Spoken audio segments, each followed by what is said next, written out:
Good morning, friends. Welcome back to Astrology Today and Tarot. My name is Mel Rose, and I'm here to share your daily astrology with a little help from Tarot.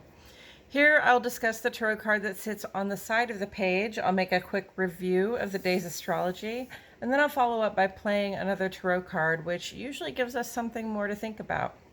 So let's get into it.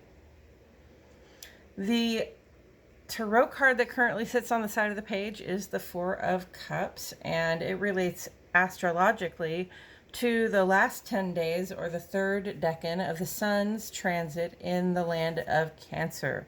Cancer is a water sign. Cups are water in the tarot, and water element symbolism is about our emotions, our feeling life, those things we think, feel, know, and intuit, the processing that goes on inside our hearts and minds and our guts in response to the experiences that we have. So here we have the Four of Cups, and we can see kind of a general sign of a contemplation or apathy here. It would appear as though this person is gazing at the three cups toward their feet, and they've got their arms crossed over their chest, sort of like, no thank you, I've had enough. And you've got this other cup coming in from the side, and we can't really tell whether that person can see that cup or not. So there's a conversation about potentially a missed opportunity here if we're not open to seeing what's coming in, especially because we're so focused on what has come before. And there's also just this idea that sometimes we feel like we've had enough, so we really aren't open to new experiences.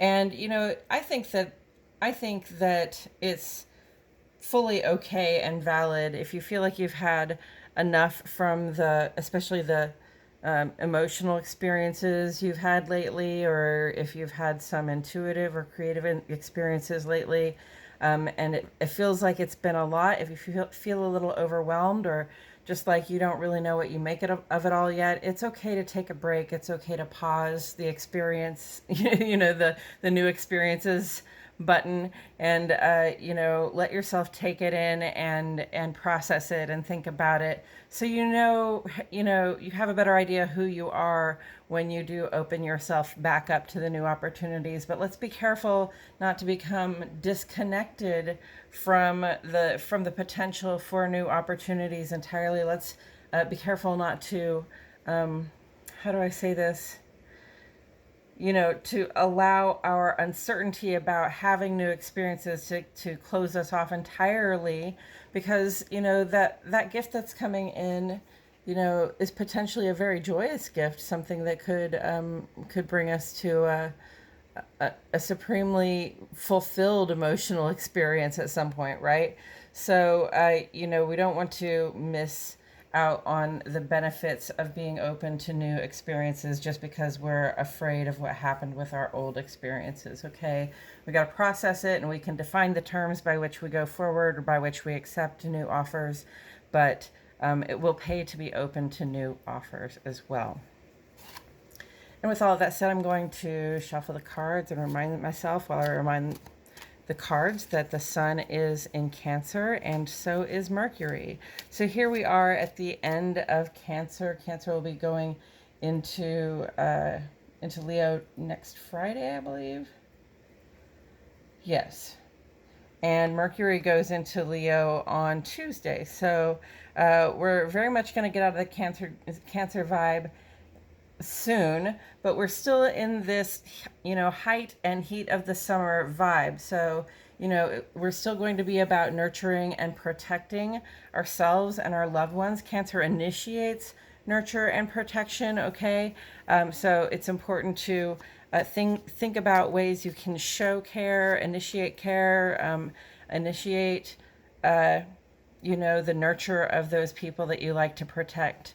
And Mercury should make that really clear to us, because we're thinking very clearly about how we feel, and we're a little more able to communicate how we feel as well, even though it might not be so direct. We'll still look for sort of gentle but obvious ways to show people that we care. The moon is a waning gibbous in Pisces. So waning gibbous is a time when we reflect on how the last month went and start to think about how we would like to have it go better going forward. It's also, Pisces is the end of a lunar cycle. It goes from Aries through Pisces. So this is a time to sit back a little bit and reflect and understand, or reflect and hopefully, at least for ourselves and our own hearts and minds, sort of resolve any misunderstandings that we have had, over the past month, especially in terms of our emotion, our compassion, our empathy, our illusions that are clearing up for us, because Neptune is retrograde in the sign of Pisces. So it's a really good time to get clear on some stuff that we weren't clear on before. On the moon side of the page today, moon goes sextile to Uranus in the morning around 10. Positive attitudes toward quick changes. Okay, so if you need to adjust the plan or something, probably it will work out just fine. And then later this evening is when the rest of this happens. At 10:07 p.m., moon goes conjunct to Neptune in retrograde. Usually this would be a time where it would be intense and sort of easy to get confused, but Neptune's retrograde is not really allowing us to be too confused. So maybe if we get confused, it'll become clear to us pretty quickly, like how it is we're being fooled or who it is that's seeking to fool us, right? Moon trine to Mercury comes in early tomorrow morning at 1:39 in the morning.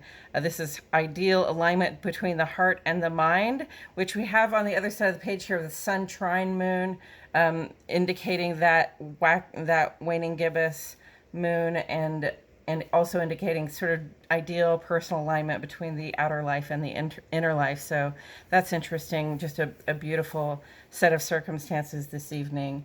And then moon goes sextile to Pluto almost 2 o'clock in the morning tomorrow morning. That's the void of course moon. The sextile vibe there gives us sort of a cooperative and positive vibe, which is helpful because there's also insight on the table for us. And then we have about 4.5 hours void of course there, where if we're up that early in the morning, it'd be a good time to engage in our meditation, journaling, and reflective practices. On the sun side of the page today, a bunch of stuff happens. Early this morning at 2:52, Mercury goes trine to Neptune. And then at 8:03, Pluto reaches its perihelion. And then at 5:55 this evening, Sun goes trine to Neptune. Now, Neptune is in retrograde. Our intuition at this time is really turned up. Pluto's relative proximity to the sun is helping to reveal in our outer life where our insecurities and fears are arising, so that we can get to the bottom of those. And then here we just have this blessed, powerful function between our conscious lives and our rational mind, and our ability to feel compassion, and our ability to create, and our ability to dream and fantasize. So, we're very in tune with the general vibe at this time. And, also we're likely to have some of our fears and insecurities come up in the middle of the morning there. So watch out for that. Venus is moving into Cancer today. So Venus is about those things we like, love, and can't get enough of. And Cancer is about really nurturing those loving attachments that we have. So it's a very attached, warm, close kind of loving attitude we have when Venus is in Cancer. We want to cuddle and we want to stick close to our loved ones. And then, like I said, ideal personal alignment tonight at 10:25, sort of on the other side from the moon trine Mercury early tomorrow morning, ideal heart and mind alignment. So sort of late tonight, we've got those good vibes to, I would say, go to sleep on some good vibes and see how you feel in the morning, right? In the ongoing column, we have Venus quincunx to Pluto and square to Neptune and trine to Saturn at the same time. So Venus trine Saturn says listen, I am wide open to practical options. I am drawing toward me stability, security, and support at this time. And I make no bones about it. That trine, it says, I am blessed with these things and I am welcoming in those blessings. Now, the square in the quincunx with the other two planets, this is more about insecurities. And with Venus square to Neptune, you know, we might really realize that our insecurities are just insecurities, and we may be willing and able to move forward in spite of the fact that we know that we feel that way. But, you know, Venus quincunx to Pluto is a slightly different story. You know, this is sort of a potential for, how do I say this? It's a potential for those fears and insecurities that arise to be arising in our friendships and our close relationships. Okay, so the kinds of fears and insecurities that come up around our romances, our lovers, and our close friends, they might bubble up on us, and you know, we might act in some sort of a direct or indirect way to express our restlessness, our dissatisfaction. There can be like jealousy and discontent here. So, you know, take it easy on yourself when you notice those feelings, because these feelings are just here to sabotage us as we're try to sabotage us as we're drawing in this blessing of good fortune, of positive support and security in our lives. Okay. Focus on that trine aspect and what it is that you can draw toward you, regardless of what you think people will think it looks like, and regardless of whatever sort of pettiness that you might harbor in relationship to that steady, supported vibe of Saturn. Mercury is quincunx to Saturn, and so is so is the Sun. So this is sort of a these can be sort of rocky times here too. Okay, so Mercury quincunx to Saturn, we really feel our responsibilities. We might be taking on more responsibility for certain things than we really ought to. And then with the Sun, it's really just like we're willing to work too hard. Okay, we could get overwhelmed even with that sense of responsibility and overworked with it as well. So, and also at this time, throwing money at our problems isn't going to help at all either. Sometimes you just have to take it easy on yourself and others and give things a little bit of time to unfold. And then Sun is conjunct to Mercury, which is a pretty intense vibe that involves our perceptive skills being very sharp at this time. We're very smart. We can see things very well. We might even be able to see into the future a little bit and say, I know that if I do this now, this is what's going to happen, and I like the look of that outcome, so I'm going to act on it.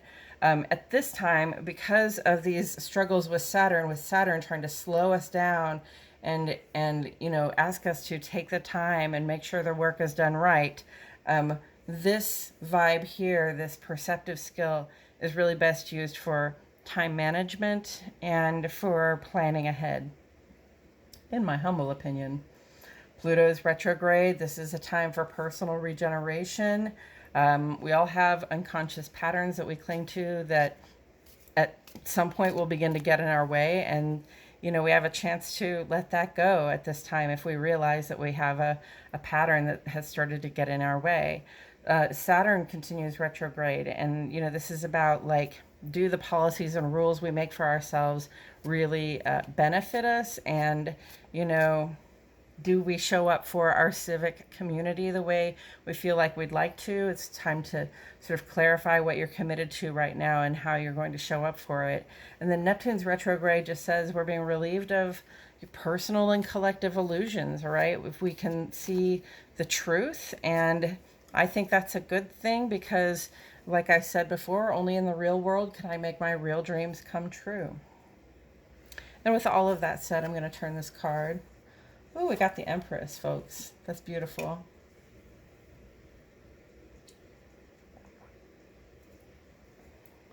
So first of all, the Empress has the sign for Venus on her shield. She is one of the representatives of Venus in Tarot. So this is sort of a divine feminine. There's a motherly quality to the Empress. It's about fertility and our ability to make things grow.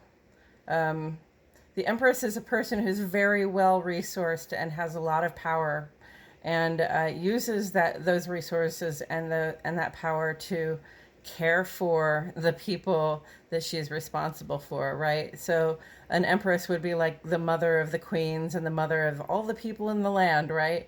So this person takes that responsibility very seriously, and they seek to feed and nurture everyone to the best of their ability. But then Venus is also the receptive principle, right? So, I'm seeing Venus entering Cancer here, saying, we want to not just feel the closeness of those people we like, love, and can't get enough of, but we want to to really be connected with them in a warm way. And I also see, Venus over here doing this trine with Saturn. To me, that's very Empress energy right there. The Empress receives, she basically embodies all of the resources of the land, right?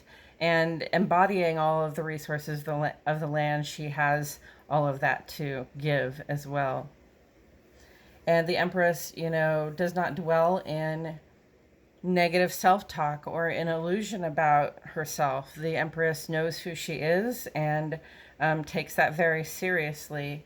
And she doesn't allow pettiness or bitterness or jealousy to get in the way of her ability to receive and provide what is needed for, her rulership of the kingdom, or the empire, as it would be. Taken together with the Four of Cups.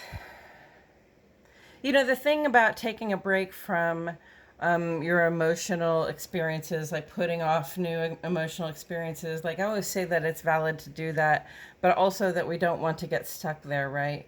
Because if we just stay in that place of contemplation, it begins to look as though we don't care if we never get to have another good, positive, emotional, intuitive, or creative experience. And, having creative experiences is what brings us to this place of sort of ultimate power in our creativity, in, our fertility on all levels. The Empress has fertility on all levels. So, if we aspire, I'm going to say, if we aspire to more than just 3 cups, and, we were looking at 3 cups for 10 days back there, and three cups was really, it was a party. It was a celebration of friends among friends, of people who know one another and appreciate one another. And that's a good thing. Although, clearly somebody's had enough of even celebrating, right? If we aspire to get past that point, if we aspire to get past, the social aspect, if we aspire to get past the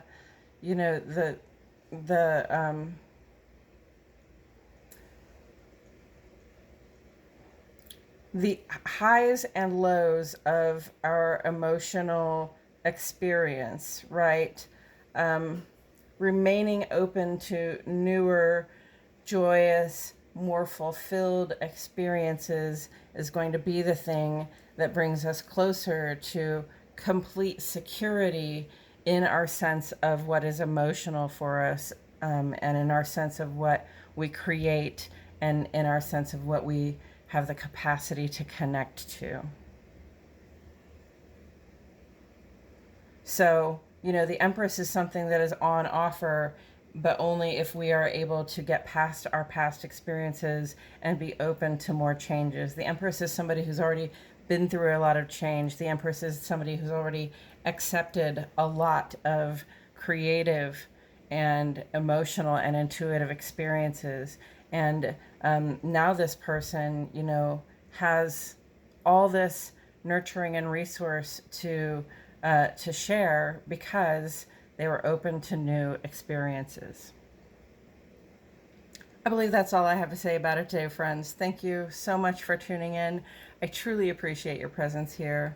My name is Mel Rose, and I'll see you all back here tomorrow for more Astrology Today and Tarot.